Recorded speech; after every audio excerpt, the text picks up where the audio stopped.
हम यह निवेदन कर रहे थे कि कलयुग में जन्म लेना तो हमारे बस में नहीं था।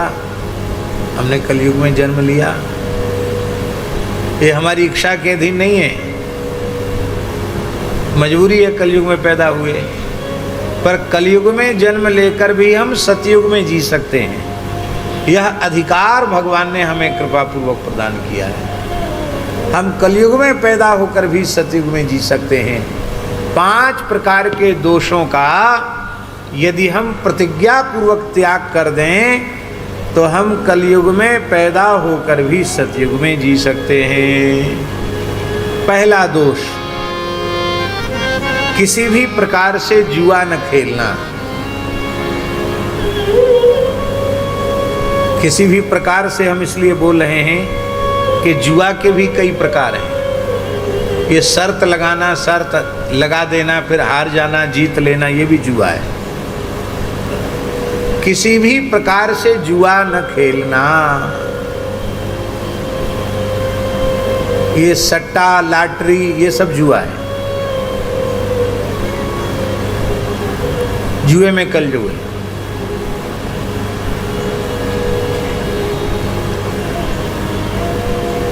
दूसरा, मद्यपान। मद्यपान करने वाला वह कभी सात्विक बुद्धि वाला नहीं हो सकता।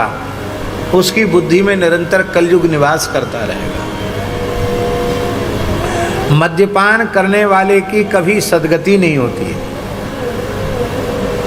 एक बार मद्यपान करने में जितने मद्य कीटों को उसने पिया है उतनी 1000 बार मदिरा का कीट उसको बनना पड़ता है।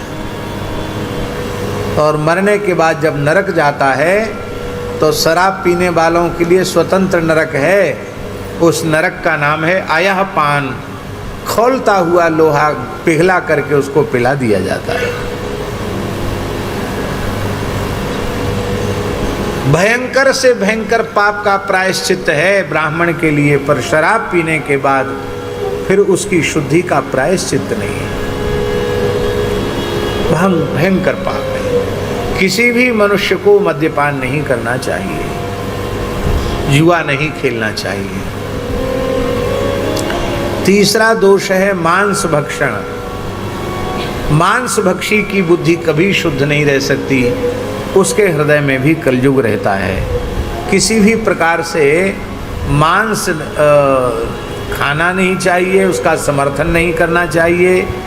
इतना ही नहीं, अशुद्ध अखाद्य पदार्थ जिन औषधियों में मिले हुए हैं, जिन खाद्य पदार्थों में मिले हैं, उन खाद्य पदार्थों को भी नहीं लेना चाहिए। आजकल तो खाने पीने की भी बहुत सी चीज़ों में अशुद्ध वस्तुओं का मिश्रण है, वो नहीं लेना चाहिए। वो जो इस और वो तभी संभव है जब प्रतिज्ञा कर ले कि वेद लक्षणा भारतीय देसी गाय के दूध दही घृत का ही व्यवहार, उनसे बने हुए अत्यंत पवित्र पदार्थों को ही भोग लगाकर हम प्रसाद रूप में स्वीकार करेंगे। चौथा दोष है परस्त्री गमन।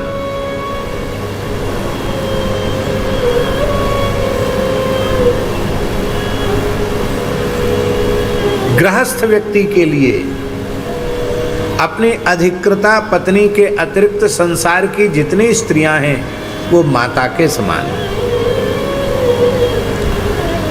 परस्त्री और परधन, इनके आकर्षण का विष के समान त्याग कोई गृहस्थ कर देगा और भजन साधन करेगा तो उसे गृहस्थाश्रम छोड़कर कहीं जाने की आवश्यकता नहीं है।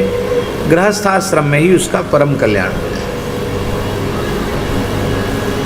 और जो विरक्त हैं, साधु सन्यासी हैं, उनके लिए तो धन मात्र और स्त्री मात्र के आकर्षण का यावत जीवन पर्यंत भयंकर विष के समान त्याग कर दे और फिर भजन करे तो उसका भी कल्याण निश्चित है। इसीलिए महाराज यहाँ तक लिखा है, महाराज जी लिंग पुराण में लिखा है पुजारी जी कि सन्यासी यति स्त्री स्पर्श कर ले, यद्यपि उसके लिए बहुत बड़ा पाप है, तो उसका भी प्रायश्चित है किंतु साधु सन्यासी चोरी कर ले तो उसका प्रायश्चित नहीं है। क्यों? बोले धन, बेईमानी से धन कमाने की इच्छा, ये 5वां दोष है। महाराज जी लिखा है, लिंग पुराण में स्पष्ट लिखा है कि अब घर से बाहर धन कमाने निकले तो प्राण हथेली पर लेके ही तो निकले, पता नहीं कब कहाँ क्या घर के बाहर क्या घटना, कब क्या घट जाए, कोई पता है क्या? तो मनुष्य अपने प्राण हथेली पर लेकर के निकलता है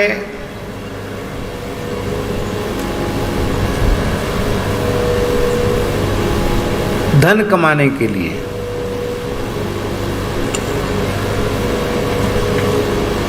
इसलिए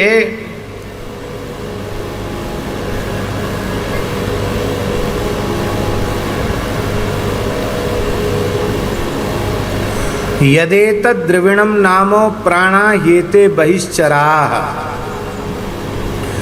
सतस्य हरते प्राणान यो यस्य हरते धनम। लिंग पुराण अध्याय 90 श्लोक संख्या 13। जो व्यक्ति किसी के भी धन की चोरी करता है या वस्तु की चोरी करता है, उस व्यक्ति को उस व्यक्ति की हत्या का पाप लग जाता है, क्योंकि धन उसने कमाया प्राण हथेली पर लेकर के। धन से भी कोई वस्तु खरीदी तो वो धन के द्वारा ही खरीदी। तो चोरी करने वाले को जितने लोगों की वह चोरी करता है उनकी हत्या करने का पाप उसको लग जाता है। इसलिए यदेतद् द्रविणम नामो, ये जो द्रविण है, धन है, प्राणा ये ते बहिश्चराः, ये मनुष्य के बहि प्राण हैं। इसलिए सतस्य हरते प्राणान यो यस्य हरते धनम, जो जिसके धन का हरण करता है वह उसके प्राणों का ही हरण करता है। इसलिए सारे पापों का प्रायश्चित सन्यासियों के लिए, यतियों के लिए है, किंतु यति यदि चोरी कर ले, ब्राह्मण साधु सन्यासी चोरी कर ले, महाराज जी लिंग पुराण में लिखा है उसका प्रायश्चित नहीं है। सबसे पहली बात तो धन की आवश्यकता ही क्या है? धन और स्त्री के आकर्षण का साधु सन्यासी को, विरक्त को हालाहल विषकालकूट विष से भी भयंकर विष है ऐसा मानकर हृदय से त्याग। अब संस्था है, मठ मंदिर है, उत्सव महोत्सव है, अतिथि सत्कार है, तो वहाँ तो धन की आवश्यकता है कि नहीं? वहाँ तो धन की आवश्यकता है, पर उस संस्थान के सुचारू रीति से संचालन के लिए आवश्यकता है। साधु को क्या स्वयं के लिए क्या आवश्यकता है? वस्त्र हम लोग खरीदते नहीं हैं, खरीदते हैं क्या? मिलता है। भोजन भी खरीद के नहीं खाते, मिलता है, भिक्षा मिलती है। और सारी आवश्यकताओं की पूर्ति भगवान करते हैं। तो व्यक्तिगत हमें अपने लिए किस वस्तु की आवश्यकता है? और हमको या स्वामी जी को कोई 100 रुपये भी भेंट करता है तो किस लिए भेंट करता है? ये स्वयं को विचार करना चाहिए। इसलिए भेंट करता कि यहाँ सेवा हो रही है, हमारा पवित्र धन सेवा में लगे, इसलिए भेंट करता है। और उसको मनमाने तरीके से यदि उपयोग करने लग जाए, उस भगवत द्रव्य को, देव द्रव्य को अपना मानकर व्यवहार करने लग जाए, तो ऐसे मठाधीश को भी कुत्ता बनना पड़ता है, ऐसा हमारे पुराणों में लिखा हुआ है।